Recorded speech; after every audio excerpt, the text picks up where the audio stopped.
बघितली तर हे खूप गंभीर आहे आणि यातनं महाराष्ट्र आणि बिहार यात फार फरक उरणार नाही किंवा बीडची परिस्थिती महाराष्ट्रात निर्माण सर्वत्र व्हायला खूप दिवस लागणार नाहीत. आणि आता आता सगळे निवडून आले ते वाल्मिकी कराडच आहेत सगळे. सगळे सगळे प्रत्येकच तो माणूस आहे, प्रत्येक. आता वाल्मिक कराडची आई परवा दिवशी झालेला तो सगळा हे बघितल्यानंतर छगन भुजबळांनी असं सांगितलं होतं, माझ्या आजीने मला संपत्ती दिली. त्यावेळेला त्यांना मजेने अरविंद गोखलेंनी विचारलं होतं, तुझी आजी म्हणजे काय एलिझाबेथ आहे का रे? हीच परिस्थिती आज हो ना, हीच परिस्थिती आज आहे. 4900 कोटी रुपयाची संपत्ती आजीनी तुला दिली, मग तू वय वर्ष 50 पर्यंत भाजी का विकत होता बाबा? काय हे चाललंय? आता वाल्मिक कराडच्या संपत्तीचे जे बाहेर यायला लागलेले डिटेल्स आहेत, ह्या डिटेल्सला गोपीनाथ मुंडेंपासून सगळ्या लोकांचा सपोर्ट असल्याशिवाय हे झालंय का? आणि माझं त्यात म्हणणं असं आहे की वाल्मिकी कराडची जर ही सांपत्तिक स्थिती आणि हे सगळं जर हो पॉवर वापरण्याची पद्धत बरोबर. त्याची असेल तर त्यांच्या वरच्या ह्यांची काय असेल? अहो म्हणजेच धनंजय मुंडे याचं नाव घ्यायला सुद्धा बीडमध्ये परळीमध्ये लोक घाबरतात, त्याचं हेच कारण आहे. कारण दुसऱ्या दिवशी तो माणूसच दिसत नाही. अरे बापरे. हो, गंभीर आहे हे सर. आणि हे जर नीट खोदलं गेलं आणि धनंजय मुंडेंना अटक झाली तर यातनं आणखी शेकडो गोष्टी बाहेर येणार आहेत. देवेंद्र फडणवीसनी फेकायला पाहिजे होतं ना त्याला बाहेर. आता परिस्थिती अशी आहे की राजकीय अपरिहार्यता हे कारण सांगून काही उपयोग नाहीये. देवेंद्र फडणवीसांना सुद्धा याच पद्धतीने जर त्यांचं राजकीय मरण हवं असणार असेल तर त्यांनी काही करावं. आता दिसतंय ना सगळं स्पष्ट लोकांना. मग एवढं स्पष्ट दिसत असताना त्यांनी त्याला मंत्रिमंडळात फेकून द्यायला पाहिजे ना. फक्त काय केलं तुम्ही तर त्याला ते पालकमंत्रीपद न देता अजित पवारला दिलं. यातनं काही लोकांच्या मनाची शांती नाही होणार आहे. सुरेश धसला 4 वेळेला बोलवून लोकांनी ढोस दिले की हे करू नका तुम्ही, ते करू नका. ते म्हणले नाही, मी आता ह्या पक्ष गेला तिकडे तरी चालेल पण मी आता यातनं बाहेर नाही पडणार. ह्या सगळ्या गोष्टी जर बघितल्या तर खूप वाईट आणि विचित्र चाललेलं आहे. पण ह्या आजच्या तुमच्या सकाळपासून मी 500 संपूर्ण महाराष्ट्रातली आणि या पद्धतीने कटशॉट करायचं म्हणजे कॉलेजेस बंद पाडायचे. करेक्ट. म्हणजे मग बहुजनांची मुलं जाणार कुठे शिकायला? ज्याच्याकडे पैसे आहेत. म्हणून मी जे वारंवार कुलगुरूंना म्हणतोय, हा नवा वर्णाश्रम व्हायला लागलाय. ज्याच्या खिशात पैसे तो ब्राह्मण होईल. जो शिक्षण घेऊ शकणार नाही तो कुठल्याही वर्गाचा, कुठल्याही जातीचा, कुठल्याही धर्माचा असू दे, तो आपोआप मागे ढकलला जाईल. ही परिस्थिती निर्माण व्हायला लागलेली आहे. देशपांडे साहेब, हे तुम्ही काय सांगताय? किती भयानक आहे. पण सर हे तुम्ही कुठल्याही प्राचार्याला विचारा फोन करून, तो तुम्हाला हेच सांगेल. फक्त म्हणेल सर माझं नाव सांगू नका. तुम्ही हे माझ्या नावाने छापलं तरी मला चालणार आहे. नाही पण मग हे मी लिहिलंय ते हिमनगावरचं टोक आहे एक. अहो हे अगदीच हिमनगावरचं टोक आहे. त्याचं कारण नाही. आणि उलट काय झालंय या वेळेला, आतापर्यंत 2 वेळेला भारतामध्ये शिक्षण व्यवस्थेमध्ये बदल आले. पहिला पंडित जवाहरलाल नेहरूंच्या कालावधीमध्ये आला आणि दुसरा त्यानंतरच्या कालावधीमध्ये राजीव गांधींनी ज्याला IT क्रांती म्हटलं त्यावेळेला आला. आणि हा तिसरा बदल आलेला आहे. आता हा तिसरा बदल जो आलेला आहे, या बदलाचे दुष्परिणाम जे आता दिसायला लागलेले ते पुढच्या 4 वर्षामध्ये ग्रामीण भागातली शिवाजी विद्यापीठासह मुंबई विद्यापीठापर्यंतची सर्व ग्रामीण भागातली कॉलेज बंद होणार आहेत वसंतराव. आणि सगळ्यात मोठी गंमत अशी आहे, हा आजपर्यंत लोकांना माहीत नसलेला मुद्दा आहे. 1985-86च्या दरम्यान ग्रँट देणं हळूहळू कमी व्हायला लागलं आणि 2000ला सगळ्यात शेवटचं कॉलेज ग्रँटिनेड झालं. त्याच्यानंतर कोणालाही ग्रँट दिलेली नाही. आजची परिस्थिती अशी आहे, 2000 मध्ये जी माणसं नोकरीला लागलेली आहेत ती सगळी माणसं 30 वर्षांनी म्हणजे 2030, 31, 32 ह्या वर्षात निवृत्त होणार आहेत. आता माझ्या शेजारचं पलूस कॉलेज आहे, तुमच्या तिथलं KWC आहे, तुमच्या तिथलं विलिंगडन आहे आणि तुमचं मथुबाई गरवारे, या 3 कॉलेजमध्ये निवृत्त झालेल्या प्राध्यापकांची एकही वेकन्सी भरलेली नाही. तिथं सगळी माणसं क्लॉकवर काम करतायत. माझं म्हणणं आहे की ही सगळी इन्फ्रास्ट्रक्चर आहे, हो हो ही सगळी एवढं उभा केलंय आपण एवढ्या होय 50-60 होय वर्षात, ते अगदीच स्ट्रेंथन करायला पाहिजे किंवा त्याला बळ दिलं पाहिजे बरोबर आहे ना. असं मी त्याला बळ म्हणतो. द्यायच्या विचारातच नाहीये शासन. तर हे बळ द्यायच्या ऐवजी हे सगळंच बंद पाडायच्या कडे चाललंय ना. शिक्षणावर खर्च होणारे 4.5% जे बजेटरी प्रोव्हिजन मधले पैसे आहेत त्यातले मॅक्सिमम पैसे यांना हवे तसे वापरायला मिळावेत, यासाठी पुढच्या 2 वर्षामध्ये माणसं लाखभर निवृत्त झाली तर ऑटोमॅटिक उरणारा सगळा पैसा या लोकांच्या हातामध्ये राहणार आहे. आणि प्रत्येक वेळेला आता अजितदादा या पक्षात असू दे त्या पक्षात असू दे, प्रत्येक वेळेला अजितदादांकडे फायनान्स होतं. अजितदादांनी आज डिक्लेअर करायचं, महाविद्यालयीन शिक्षणातल्या 4300 जागा भरायला मंत्रिमंडळाने परवानगी दिली. दुसऱ्या दिवशी अजितदादांच्या सोसायटीमध्ये 1 भिंत 9 इंचाची मध्ये पलीकडे राहणारा सुनील काटे म्हणून कार्यकर्ता आहे, जो पूर्वी बारामतीचा नगराध्यक्ष होता, तो सुनील काटे दुसऱ्या दिवशी त्याला स्टे घेतो.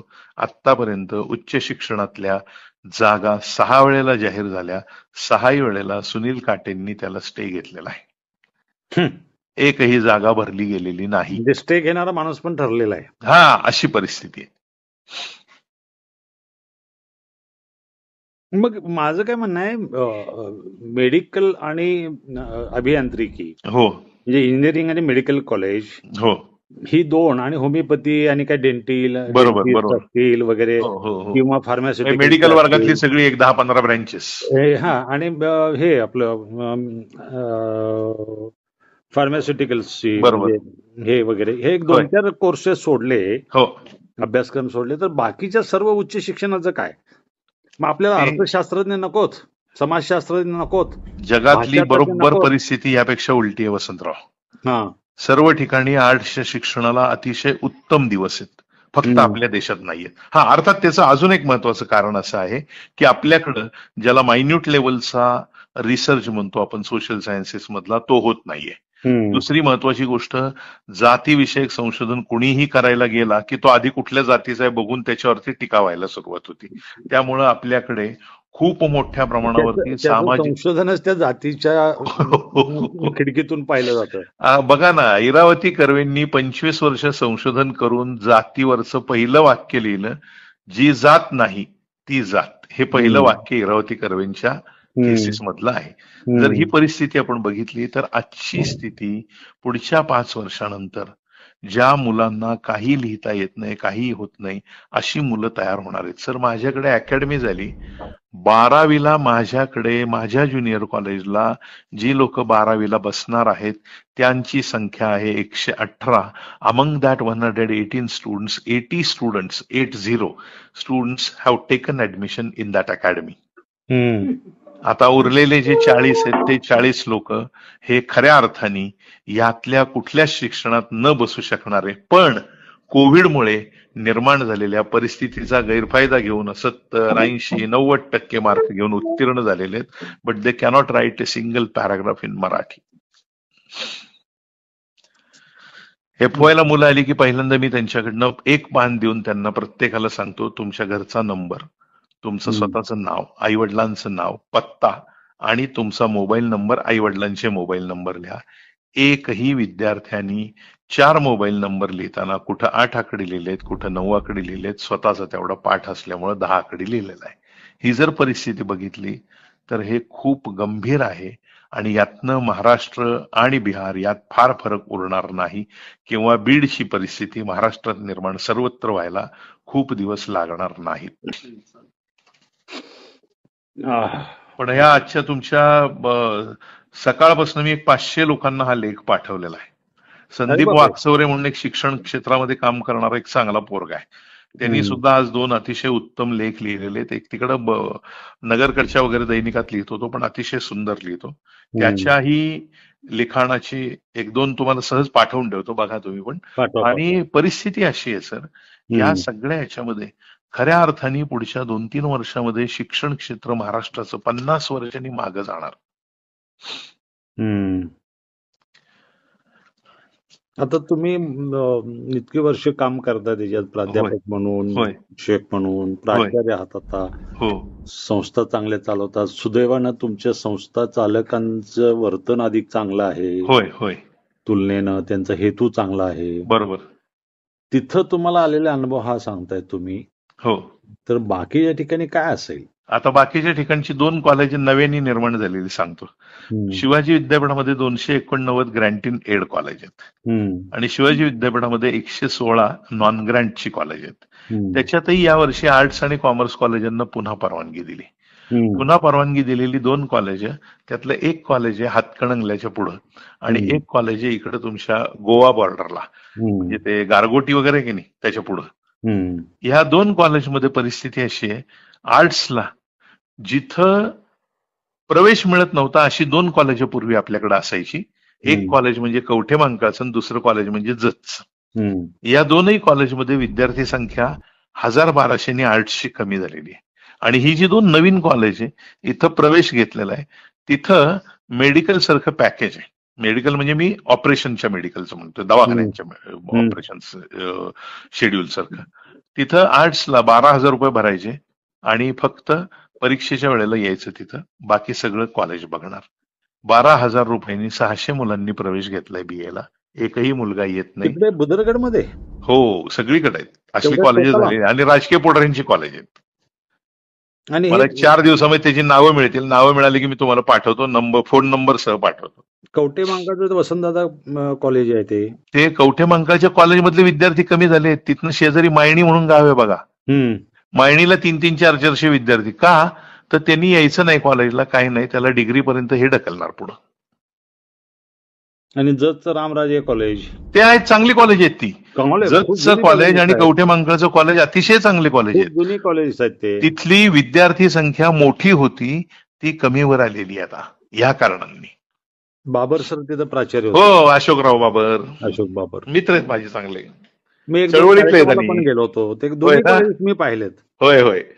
अहो त्या कॉलेजला सर बाबर सरांनी आपल्या RR पाटील उपमुख्यमंत्री असताना त्यांनी 4 वेळेला त्यांना ते त्यांचे विद्यार्थी अशोकरावांचे सांगितलं, ऐकलं नाही. अशोक बाबरांनी मंत्रालयाच्या समोर वरचे सगळे कपडे काढून, बनियन आणि शर्ट काढून उपोषण केलं.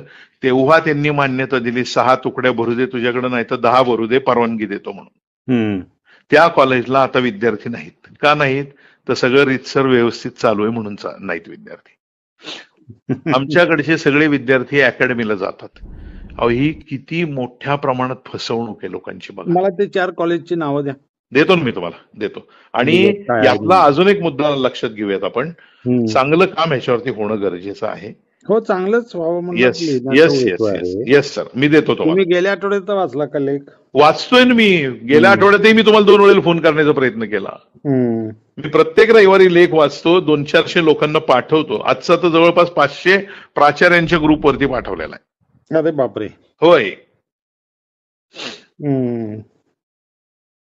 चालेल, भेटू. Yes sir. हे आता अस्वस्थ आहे, झोप कुठली लागते दुपारी? आज नाही लागत.